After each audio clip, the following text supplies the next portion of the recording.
Welcome back to Soft Spoken English, the place where we learn English through heart-touching and real-life stories. Don't forget to like, share, and subscribe to Soft Spoken English. Hello, my friend.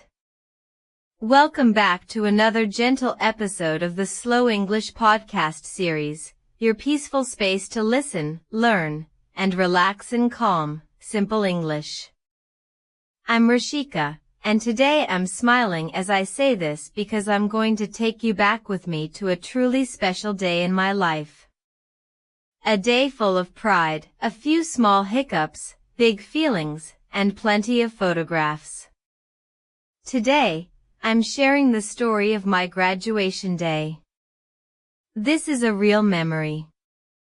It happened some time ago, but I can picture it so clearly, as if it were only yesterday. I remember what I wore, how my heart beat faster in the morning, and the quiet moment I looked at myself in the mirror and whispered, "You made it." I'll tell you about the nervous bits, the funny little moments, and that one unforgettable second when I heard my name and stepped onto the stage. And don't worry, I'll speak slowly and clearly, just like always. This episode is for A2 English learners, so the words will be simple, the sentences short, and the pace gentle. You can just listen and let the words drift toward you, like soft music in your ears. So, are you ready? Sit back, maybe make yourself a cup of tea, and let's travel back in time, to a bright, warm morning, the morning I graduated. I woke up early that day, earlier than normal. But honestly, I hadn't really slept at all. I had spent most of the night rolling from one side to the other, flipping my pillow, pulling my blanket up and then pushing it off again. My body was tired, but my mind was wide awake. I wasn't exactly scared, I was just overflowing with energy I didn't ask for. It was that strange mix of being too excited and too nervous at the same time. My brain wouldn't stop running through thoughts. What if I trip on stage? What if I forget to shake hands? What if my hair looks strange in the pictures? It sounds silly now, but in that moment, those tiny worries felt huge. I kept glancing at the clock, 1 a.m., 2:30, 3:45, until finally, at 5:30, I gave up trying to sleep. The sky outside was slowly becoming lighter. Birds had begun their morning songs. I sat up in bed and gazed out the window. The world outside was still, soft, and peaceful. I sat there cross-legged, taking slow breaths, feeling that mix of nerves and excitement. You know that feeling when you know something important is coming? That's called anticipation, and that morning, I could feel it right in my chest. I was tired, yes, but I was ready. So I whispered to myself, "Let's go. It's time." I walked to the bathroom slowly, the cold tiles against my feet. I switched on the light and looked into the mirror. Not bad, a little tired, yes, but not too bad. I brushed my teeth, splashed cool water on my face, and stood there for a few moments just breathing. Again, I whispered to myself, "You're okay. This is a big day. You can do this." Then I opened my wardrobe. And there it was, my graduation outfit, hanging neatly and waiting for me. The black gown with long sleeves and the soft cap with a flat square top, that's called a mortarboard. I ran my fingers across the fabric. It felt smooth and slightly heavy, as if it knew today was an important day. I didn't put it on just yet. First, I slipped into the simple dress I had chosen, light pink with tiny white flowers. Next was my hair.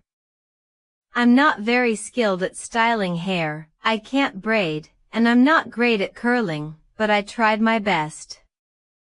I added a little mousse, that soft foam that helps hair stay in place, and brushed it back into a neat ponytail. Not perfect, but it would do. A little lip balm, and then I picked up a pair of silver earrings with tiny stars, a gift from my mom on my 18th birthday. I held them for a second before putting them on, smiling because they felt like a small piece of home with me. My family wasn't here yet. They were still in the sky, flying from Carolina to London to be with me.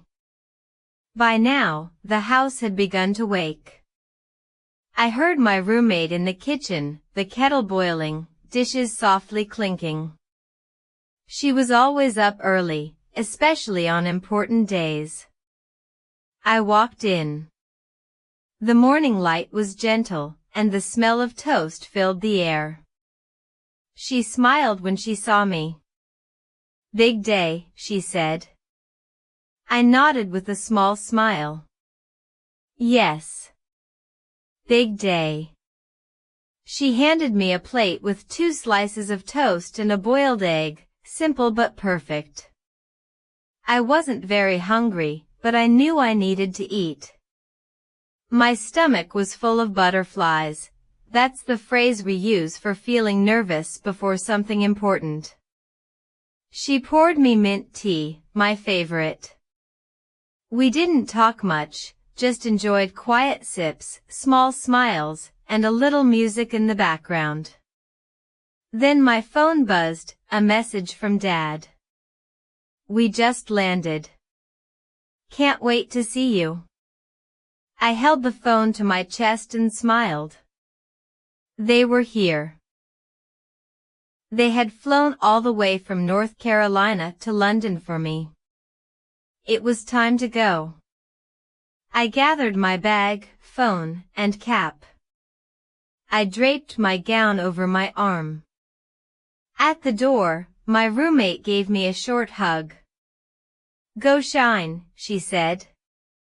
Outside, the air was cool but fresh, the kind of weather that wakes you up. The sky was a soft blue with slow-moving white clouds. A cyclist passed me, music spilling faintly from his backpack. I took my time walking to the train station. Every step felt meaningful. The university was only 2 stops away, but during the short train ride, I caught my reflection in the window and whispered again, "You're okay. You're ready." When I stepped off the train, I saw something that made me smile, groups of students in the same black gowns and square caps. Some were laughing, others fixing their hair right there on the street. It made me feel less alone. Following the signs to the hall, my shoes tapped softly on the stone walkway. And then, I saw it. The tall glass doors, balloons outside, and people already taking pictures. And then I spotted them. My mom waving, my dad holding up his phone to record. They saw me. I saw them. My eyes instantly filled with happy tears. I walked toward them slowly, hardly believing they were really there. My mom wrapped me in a long hug. "You made it," I whispered. She smiled, "Of course we did." Dad patted my shoulder gently. "You look proud," he said. "I feel proud," I replied. We took some photos, one with my cap slightly tilted, one with my gown still folded, and one where we were laughing too hard to pose. Inside, the hall was bright with lights above and rows of chairs below. I found my seat, 3rd row from the front, and sat down, smoothing my dress. Students filled the room, fixing caps and whispering. The air buzzed with quiet excitement. Music began softly, then grew louder. We all stood as the ceremony started. A professor welcomed us warmly, followed by a few speeches full of kind words and big emotions. Then they began calling names. I knew mine was coming.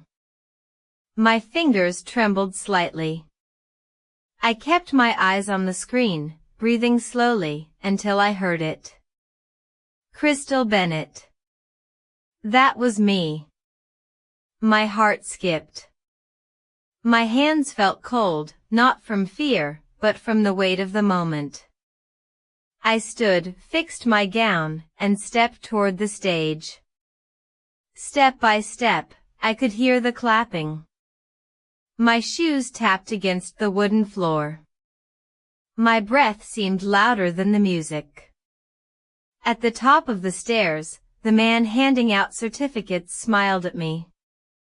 "Congratulations," he said. "Thank you," I whispered as I accepted the certificate and shook his hand.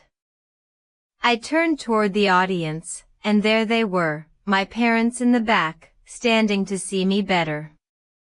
My mom had her hands over her mouth, my dad recording everything.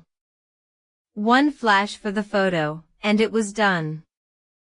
I walked back to my seat, heart still racing but feeling lighter, like something inside me had shifted.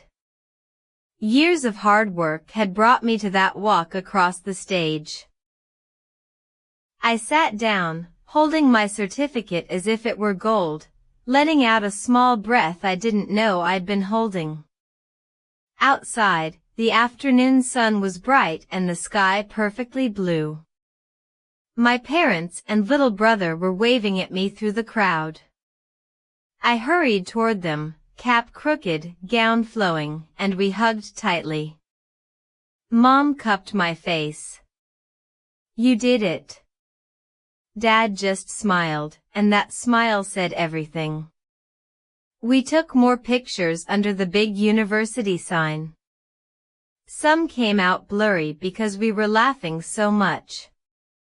At one point, the wind blew my cap into the bushes.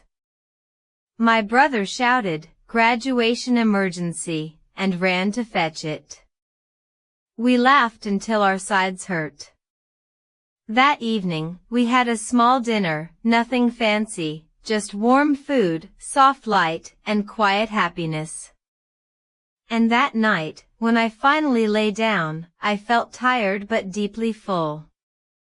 Not just full from dinner, but full of gratitude, pride, and change. That day marked the end of one chapter, and the beginning of another. I was no longer just a student. I was a graduate. And no matter where life leads next, this memory will always stay with me. Your journey doesn't end here.